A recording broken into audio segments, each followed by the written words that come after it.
you ever had a coworker try to tell you that certain books have been cut out of the Bible? Maybe even there are some lost gospels that were once in the Bible, but then got cut out later.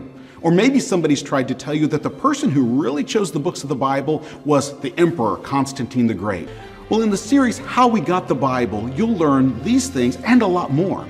What you'll learn about is about people like William Tyndale and John Wycliffe and the translation of the King James Version.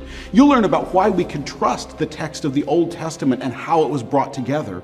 When the Dead Sea Scrolls were rediscovered in the 20th century, it became clear that the text of the Old Testament had remained remarkably stable over the centuries.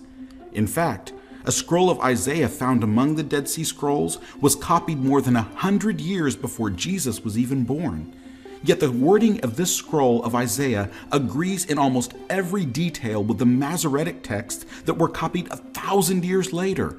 We'll learn about how the New Testament texts, the books in the New Testament, can be trusted and that they're reliable in the copies that have been made. So how did we get the New Testament? Well, it's true that stories began to circulate about Jesus soon after his death and resurrection, and it was many decades before some of these stories ended up being written down.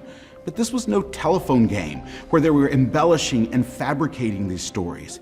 Rather, this was told at a time and in a place where people cared very deeply about safeguarding the truth that the eyewitnesses had passed on to them. We'll learn about all of this much more in this series, 6 weeks, a journey through how we got the Bible.